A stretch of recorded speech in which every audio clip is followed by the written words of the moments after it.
super. Et vous comprendrez tout à l'heure, hein, chers amis auditeurs, qu'il s'agit d'une association pensée et super bien pensée à l'avance.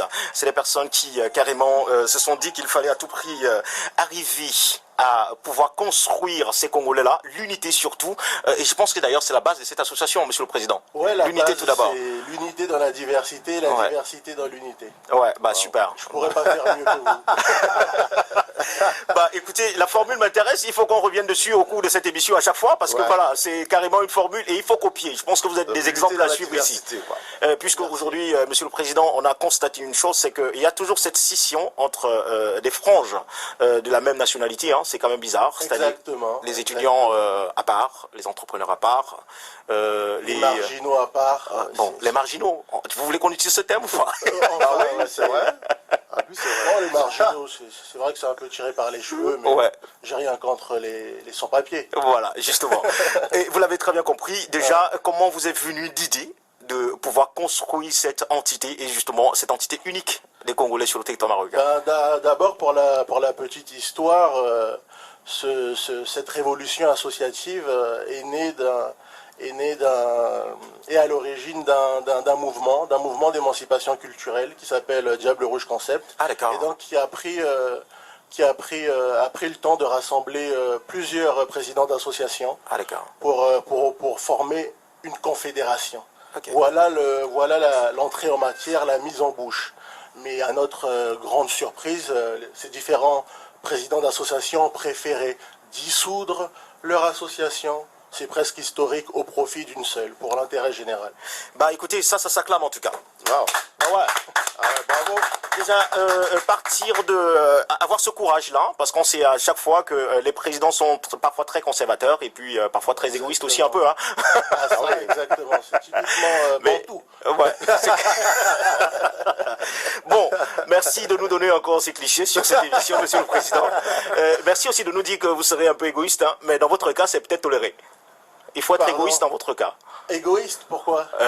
Parce que vous avez fédéré tout le monde et puis il faut absolument les capter pour vous seul. Ah non, surtout pas. En fait, c'est un consensus. Ouais, d'accord. Ouais, cette révolution associative s'inscrit dans un élan consensuel. Ah d'accord, ok. Ben, on va avoir le temps de parler de cette organisation et justement de parler de comment est-ce que vous êtes structuré dans cette association-là, mais on va quand même demander aussi à Fred.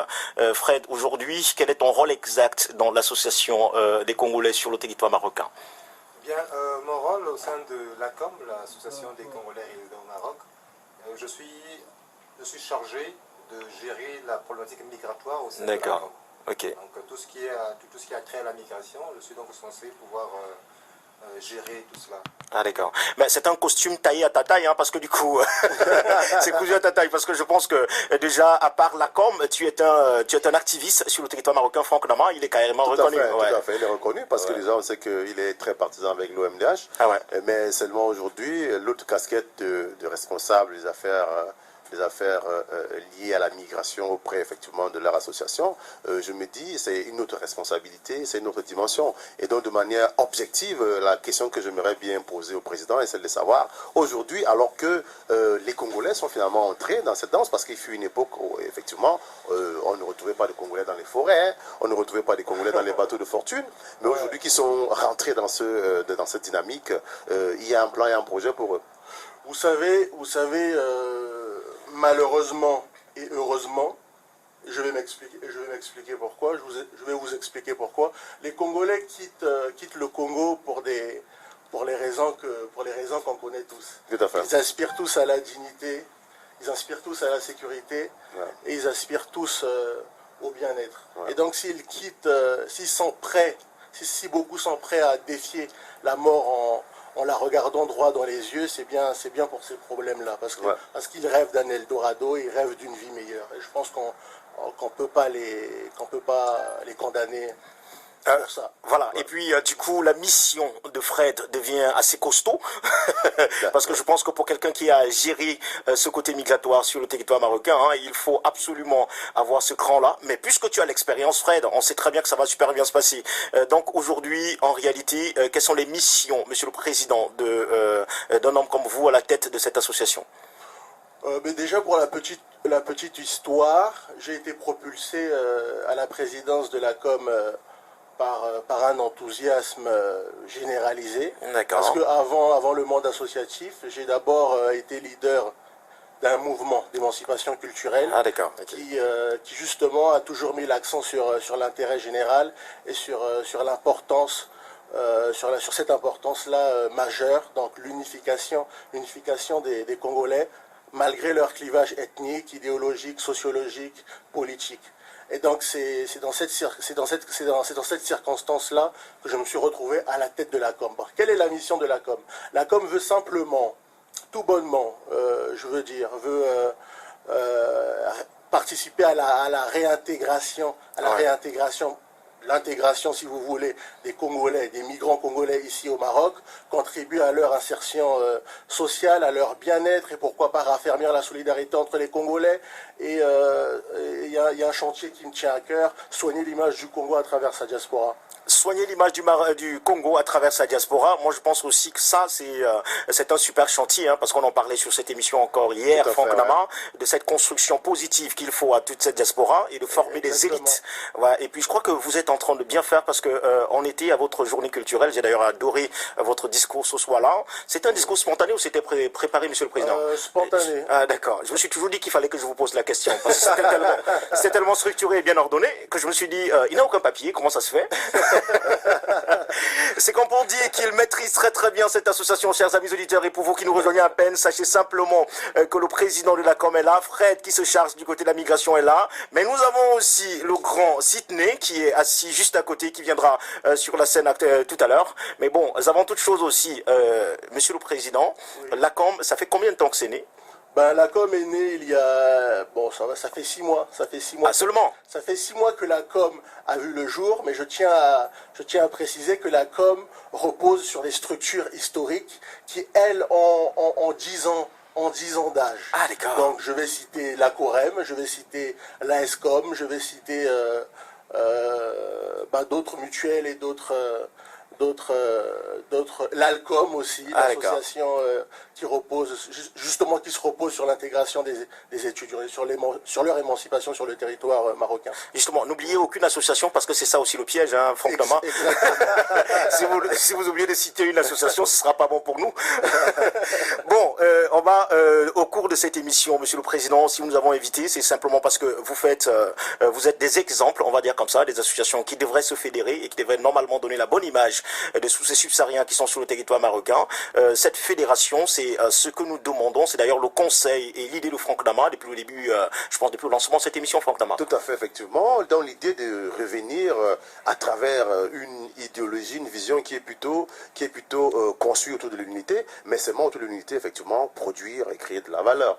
Donc du coup, de manière objective, moi je m'avais posé la question à Fred de savoir, en termes de projet, de manière concrète, qu'est-ce que vous entendez porter comme accompagnement à ces migrants aujourd'hui?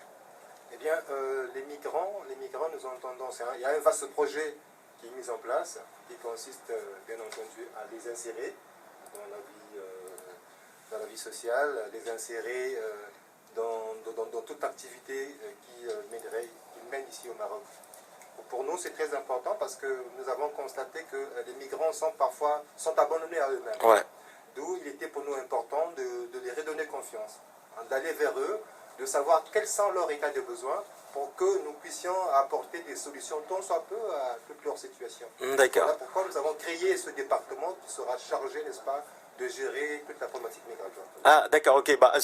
Moi, comme je disais, c'est peut-être pas le seul secteur, mais il faut dire quand même, Monsieur Fred, qu'il s'agit d'un secteur assez essentiel, puisque Franck Nama le disait tout à l'heure, le président l'a dit aussi, il y a une certaine intégration qui est enclenchée sur le territoire marocain, et je pense que ce défi concerne tout le monde, et aussi les Congolais de Brazzaville. Et déjà, est-ce que le choix porté sur toi, c'est aussi par rapport à ta casquette de leader associatif? Mais oui, parce que ça fait quand même des années que nous avons milité au sein de l'EDT pour la régulation des sans-papiers. Ah oui. Et j'ai tenu à apporter mon expérience au sein de la communauté pour pouvoir mieux gérer, n'est-ce pas, la politique migratoire. Ayant une expérience, ayant travaillé un peu, ayant milité, n'est-ce pas, je suis censé, n'est-ce pas, apporter un plus au sein de la communauté congolaise. C'est un héros, Franck Nama, parce qu'il a participé en tout cas à cette grande mouvance. Voilà. Et c'est pas pour rien que le président te fait confiance. Hein. Et je crois que même dans le regard qu'il te porte, c'est un regard de confiance. On sait tout de suite qu'il sait que j'ai un vrai homme de main. Et monsieur le président, on parlait de projet. Et je me dis que dans une association comme celle-là, qui fusionne, hein, on va dire comme ça, toutes les franges des Congolais, et il y a des projets suivant toutes les franges en fait. C'est-à-dire que les étudiants, les entrepreneurs et autres. Et peut-être frange par frange, il va falloir qu'on en parle. Ouais, bien sûr. Je peux déjà commencer par vous détailler le bureau exécutif national. Donc, il est constitué d'un département économie. On a le responsable dans vos locaux, Sylvie Borja, qui va vous parler. D'accord. Donc, on sera riche tout à l'heure, en fait. Grand chantier. Exactement. On sera riche tout à l'heure. Remplie d'argent. Et pour toute la communauté subsaharienne. Voilà. Ah, mais magnifique. Voilà qui est plus intéressant encore. Et donc, il y a le département des affaires migratoires, représenté ici honorablement par notre frère Fred Bemba. Il y a le département de la communication, bien entendu. Il faut communiquer sur nos actions pour mieux appréhender le futur, l'avenir, le futur. C'est très important. Il y a le département des affaires juridiques. Parce que voilà, on est aussi là pour faire prévaloir les droits des Congolais. D'accord, super. Et je fais un clin d'œil à toute la communauté subsaharienne ici au Maroc. Justement, par la même occasion, comme pour peut-être faire ressurgir comme ça son côté panafricaniste, parce que comme il a fini par Congolais, il fallait rectifier tout de suite en faisant le clin d'œil à tous les Africains. Quand on dit qu'il est dans toute cette cosmogonie-là, on parlait de projets aujourd'hui. Par exemple, nos jeunes étudiants qui sont là et qui sont d'ailleurs très très brillants, parce que vu les derniers, moi je pense qu'il y a eu une interview qui a circulé et qui classait carrément les Congolais comme étant l'une des nationalités les plus intelligentes, les plus brillantes dans l'univers de la scolarité marocaine, ou alors dans l'éducation marocaine dans son ensemble. Aujourd'hui, est-ce qu'il y a des projets concrets pour ces étudiants, pour ces jeunes enfants-là? Oui, il y a des projets qui sont en gestation. D'accord. Déjà, on est en pourparlers avec le ministère des Affaires étrangères. On aimerait simplement que ce ministère-là se penche sur la question estudiantine. Parce qu'aujourd'hui, si vous voulez, il est temps de surfer sur cette vague où ce ministère veut absolument renouer ce lien perdu ou rompu, hein, ce cordon ombilical coupé avec la diaspora.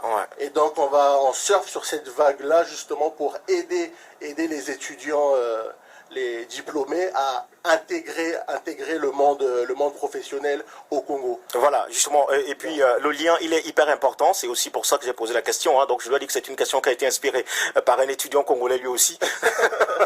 C'était pour aboutir à ça, c'est-à-dire que comment est-ce que l'ACOM travaille à leur réintégration au niveau du Congo, parce qu'on sait très bien que quand ils partent, parfois ils partent pour 5 ans, 6 ans pour d'aucuns, et ils ne comprennent plus, ils ne connaissent plus la réalité de leur pays qu'ils ont laissé, parce que ça change super vite. Vous avez totalement raison. Est-ce qu'aujourd'hui vous êtes une sorte de médiateur? Est-ce que vous êtes une sorte de personne, de conseiller d'orientation? Voilà, en fait, l'idée, conseiller d'orientation, ça me plaît.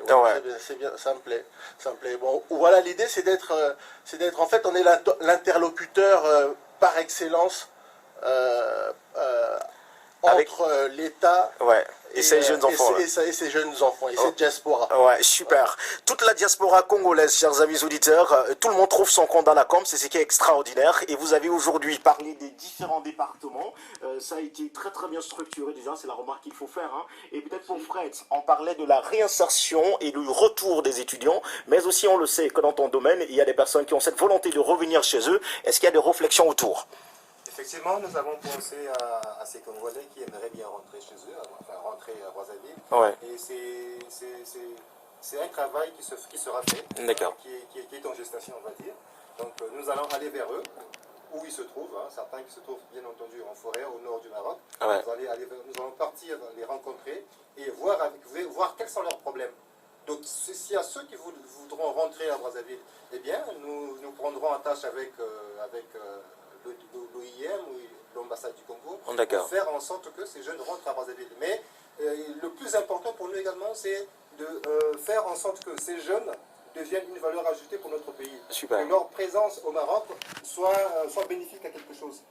D'accord. Donc, étant donné qu'il y a des formations que le gouvernement a initié en faveur des migrants, eh bien pour nous, il était important de former ces jeunes afin qu'ils deviennent une valeur ajoutée aussi bien pour le Maroc que pour le pays d'origine. Super. Wow. La diaspora, chers amis auditeurs. Et on va peut-être aussi vous rappeler qu'ils ils ont le tranchant d'une belle jeunesse. Et puis ce dynamisme-là, ils ont cette mouvance aussi sur le territoire marocain qui doit sûrement inspirer pas mal. Je crois qu'après cette émission, il y aura des réunions. Et peut-être aussi qu'on va vous appeler pour vous demander comment vous avez fait pour y arriver. Et à vous, chers amis auditeurs, peut-être une petite pause pour permettre à nos amis invités de pouvoir prendre un petit verre d'eau, mais aussi pour vous rappeler ce grand concert qui est en train de se préparer du côté de l'Olympia de Paris, le 10, et toute la grande famille Ekan va absolument vêtir sa notoriété et revenir encore sur ces anciens moments-là où le Bikoutsi naissait dans une petite région du Cameroun, et pourtant ça affectait 3 pays en même temps. Il s'agissait du Cameroun, il s'agissait du Gabon et de la Guinée équatoriale. Vous restez sur www.culturemosaïque.com et on se reprend tout de suite après. Olympia, concert Bikoutsi et Caen, Fambéty. Cameroun, Gabon, Guinée équatoriale, rendez-vous.